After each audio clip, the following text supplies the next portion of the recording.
let's check that. Let's verify that. Well, there's a way I can like. Yeah, it says you're live now.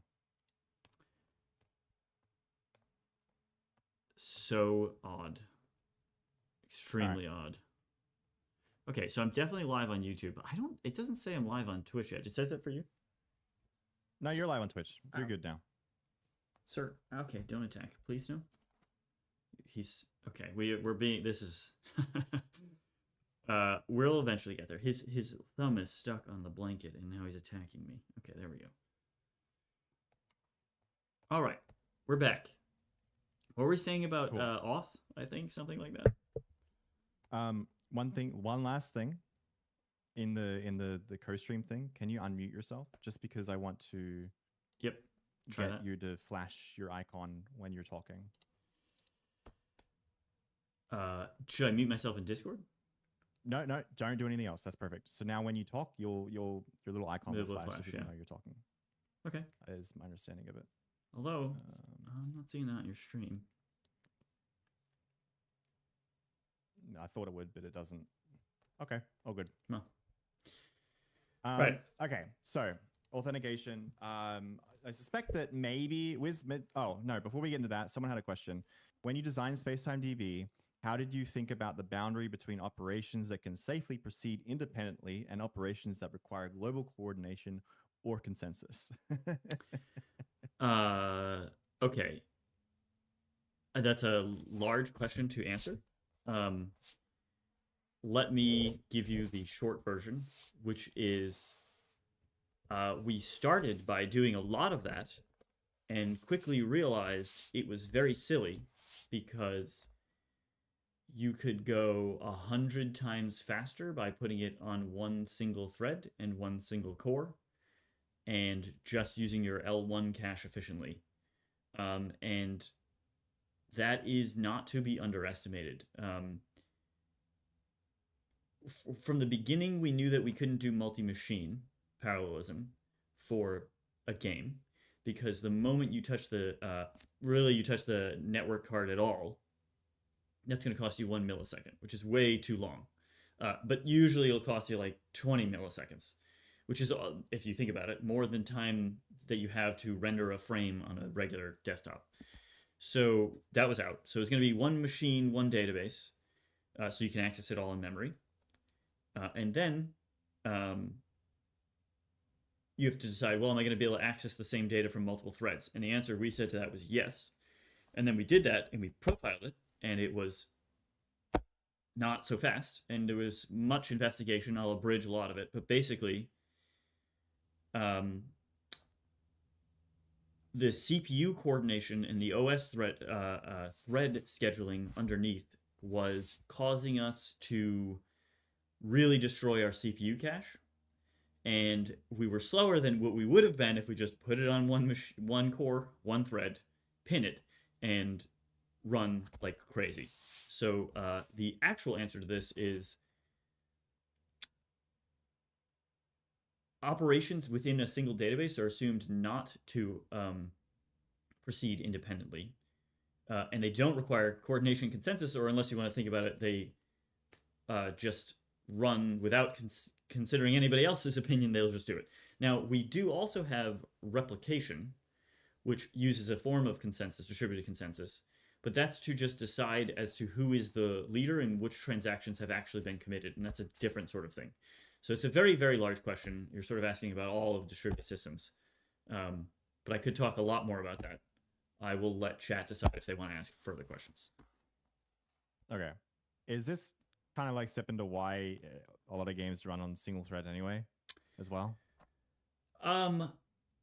It does. I think, yes. I mean, I guess I would say that there are... Just from game development perspective in general. Yes. I'm going to say this. There's 4 levels to it. So the first level is I'm writing a single thread because I don't know what I'm doing, and that's easy.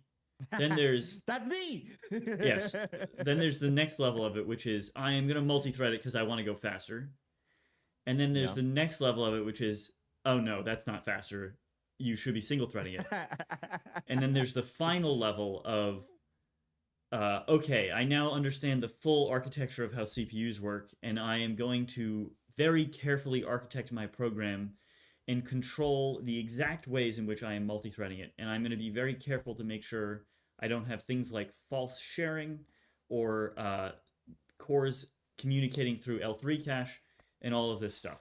So that's the 4 levels of it. Okay. And I think And many games are in yes, level 1 and level some many games are in level 1, some games are yeah, in level 3.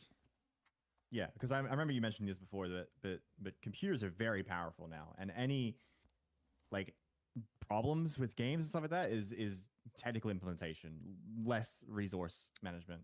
Like with how Yeah. yeah, with how powerful the computers are nowadays, and limitations like back on the first generation console era, limitations is what bred a lot of creativity within the industry. It is, and I think there are also some very, very talented developers who have a hardcore understanding of how the hardware works, and they're actually Yeah. using it. I think uh, Mike Acton, who ended up being hired by Unity, but he was one of the at least pioneers of ECS, the Entity Component System way of building games, and that was, I think, very well motivated by how the hardware works. So certainly some developers take full advantage of the hardware. But just to give you an idea, your CPU runs at what is it? 3 gigahertz? Let's call it 1 gigahertz, right? Let's just do that. That's a billion clock cycles per second. So you should be able to do, in principle, sort of on the order of a billion things per second. Yeah. It depends on what the complexity of a thing is, but there are Yeah. many people who believe that like 50 things per second is fast enough. And I would say that is a tragedy for how fast the computers are actually running. Right. Ken here, who's the developer of Microscape, on my have you seen Microscape, the little thing on my stream? Many big house streams. I don't know. I'm not sure I have seen it. What is it? Basically, it's a little integrated Twitch Okay. game where it's like a little version of RuneScape Classic, Gotcha. and like it runs offline. Like sorry, it runs like passively, like you're fishing passively, and it kind of it's a shared world with all your viewers and stuff like that, and, Oh, that's and cool. other viewers and other streams. It's pretty cool. But Ken here asks, what's the hardest thing to explain to developers who are using traditional databases and backend architectures? Like regarding SCDB, Ken, or yeah, like why would they? I guess why they would use it, or what it is, or whether it's fast enough, that kind of thing. Maybe is, I guess, all of that. So yeah, all right. yeah. Like kind of like when you go on Reddit and then you see like if you go to a programming, I know I've read all those Reddit posts about SCDB. Like whenever you go on Reddit and you look at Spacetime, if you go on the game dev subsection, they're like, oh, this is cool. And then you go to any like programming subreddit, they go into technical detail about how SCDB is bullshit or useless or whatever. That's interesting. You'd almost not bullshit useless. I understand. No, I get it. I mean, we get a lot of so. You'd almost imagine it to be the other way around. Like game developers would be like, "Hey, we know how software works, and this can't work." But I think the problem is that the little bit of knowledge really sandbags people here. So if you think to what the traditional architecture is, you hear things. I mean, you just have a general intuition for databases are slow. They are for disk access, and they do persistence. And I know I've heard that disks are slow, right? That you hear that kind of thing, and I don't want to like I have transactions, and I imagine transactions to be very high cost and a lot of this stuff, and that is reasonable. Because yeah, go ahead. I kind of like I first got into tech support through software support through an SQL database application. Sure. And most people's intuitive understanding of databases is going to be like ERP systems or database applications and stuff like that, which do have a lot of slowness when you're loading tables and stuff like that. So then they put it into perspective of a video game and they go, "There's no way, right?" Right. Well, that would never. But you're work. saying they actually can be. You're saying that they're actually, that databases are actually quite fast. These transactions are quite fast. They are. I'll just throw out there that I got a thing on Twitch that says join. You can join the stream. So I'm wondering if it kicked us here. Just want to check that before we continue. No, maybe okay. I think we're still good. So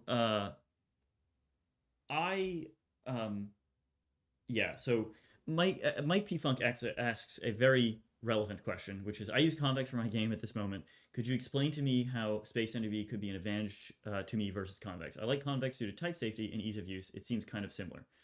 Convex is actually, from an API perspective, very, very similar. And that convex actually is a newer platform than SpacetimeDB. We have been working on SpacetimeDB for quite a while prior to convex coming out. We were always focused on games. Recently, we have added TypeScript support and JavaScript support for the backend to kind of make it more available to web developers. We've also benchmarked convex, and they are able to do around 50 to 100 transactions per second on a normal pro tier plan, or even if you deploy locally. Largely to do with their architecture, I believe. For comparison, SpacetimeDB running that exact same transaction, in fact, if you look at the code, it looks almost identical, except one's called reducer and one's called mutation, is able to run, I suppose, guess how many transactions per second, just to see if you guys can get an idea of, right. So 500 is one guess. The answer is actually 100,000. So it is 3 orders of magnitude or 1,000 times faster than convex. So why it would be an advantage to you is because it's 1,000 times faster. And so you could reach a much, much higher scale. Hashtag humble brag. Well, so here's the thing. Look, I'll throw convex this one. So they're newer than us. They have focused more on developer experience. We had to ship a game on top of SpacetimeDB, like a real-time game. And just to be clear, all of the movement of everything in SpacetimeDB, all of these players that you're seeing on Teloril stream, that is all done as a transaction in a reducer, or a mutation, if you will, through the database. And so it had to go fast. And so where we spent like 2 years just working on performance, I think convex has spent almost none of that time. And I think that, for what it's worth, I think if I didn't have to ship a game, I would have done it that way. And I would have made it faster later. The thing that I don't know about convex, but from what they've posted about in terms of their architecture, is that they will never be able to achieve the 100,000 type performance because it's a distributed architecture, and they did not plan for that thing that I talked about at the beginning, which is if as soon as you hit the network card, you're donezo. Like you're going to cost a millisecond to go do things. And I think that is a performance destroyer. And I know that has to be the case because they're doing multi-version concurrency control, and they have problems with contention. So in convex, they are multi-threading your thing, and they're running it across multiple machines. So maybe they have like 2 instances of your database code, but the data is not stored on the actual machine, as far as I can determine. So they have to coordinate through like a database to do that. And that means if you edit the same row that another one of your reducers edits at the same time, they have to like throw the result away and then coordinate and then rerun the same transaction again on the data. And that is how you get a disparity of something like on the order of 1,000. And I should also mention that 100,000 number is if you write it in TypeScript. If you write it in Rust, it's 170,000. There you go. So convex is a competitor of sorts, or are they aiming for the same niche kind of thing? So largely they are not, or they haven't been. Convex was really more so web only. So they don't, for example, support Rust and C# and C++. To the degree that we're also now supporting web, I suppose you could say it is a competitor. I would say where they have its beat is like they have better integration with like AI agents right now. I think you can kind of, they have more, like Stripe is easier to plug in. We're going to improve on all of those things, and I think that might make them more of a competitor. But yeah, that's the difference. That's the fundamental difference. It's a performance difference. It's a cost difference as well. You're going to end up paying a lot more on Convex. Cool. Do you want to hide your chat? I just fixed the... Oh, yeah. Hide my chat in the stream? Yeah, just oh, yeah. Yeah. I gotcha. We're good. Okay. So that was a long answer. But I guess I'll throw this out for stream as well. We've been working on 2.0. Okay, we've been working on 2.0 quite a lot. There is a video for Spacetime? For SpacetimeDB. There is a video that we have created. And it's about how, you know, we're coming to web and we're doing TypeScript and stuff like that. And we have Unreal Engine support and so on. However, at the end, there's a one more thing, and it is fantastic. And we talked a little bit about the performance difference between existing databases like Postgres and so on, and SpacetimeDB, and what the performance is. There's another, I don't know how much you care to continue talking about this, but there's another database. You're good. Intriguingly, the founders of that database are connected to the Convex people. And to be clear, I think the Convex developers are extremely talented people. One of them wrote a paper called View Stamp Replication, which is a very interesting paper. But that's what the other database uses to build their thing. That database is called Tiger Beetle. And Tiger Beetle is focuses on extreme correctness and extreme performance. So I would say they're the only database that goes faster than SpacetimeDB. The detail is they only do debits and credits. They're purely a financial database. So like the scope is way smaller, but I think the engineering quality is higher than SpacetimeDB's. I would like to get there eventually. So, okay, with SpacetimeDB, let's bring it back to general game development sense. Yeah. When you're doing multiplayer and states and stuff like that, how do traditional games work and do their multiplayer? And then how does like Bika, for example, it stores every single, like you're saying, it does everything, all the movement is reduces and stuff like that. So that's saving the state. Is it my understanding, like if I go to Final Fantasy 14, when I'm moving around, it's not actually updating a database, is it? How does that work? So right? What this typically looks like, it depends on the scale of the team that's working on it also, and the scale of the company. But let's say it's like a basic scale of the game that they need, so how many servers they need and all that stuff. Let's say it's like a relatively basic MMORPG. The way this is going to work is you will have a game server. It will run on a tick. So it will execute regular code running in memory in a loop. And it'll say like, check for input. So basically see if I got any messages off of the network card. Yeah. And then it will say, simulate the world. So like make everybody step forward, all the AI moves, like move all the AI, move all the players based on what their input was. And then the last step is, based on all the new changes, bundle that up into a set of messages and then broadcast them out to everybody who's connected. That's the general solution. So that's all well and good until your computer turns off and on again, and everything that you have in terms of data is wiped. Yes. So what they will do, and I think there's a few ways of doing it, like it depends on the particular MMO. One way of doing this is to snapshot this. So typically you'd have a database. It's like a regular MySQL database. You would probably say, hey, when I'm going to, let's say I'm going to drop an item or something, and I want that to be persistent in the world so that if the server goes down and it turns back on again, it's still there. I would want to stop what I'm doing in a way, or queue up a set of transactions that at the end of my loop, I will say, okay, I want to go send this out to the database and persist it. And I'll maybe do that in the background.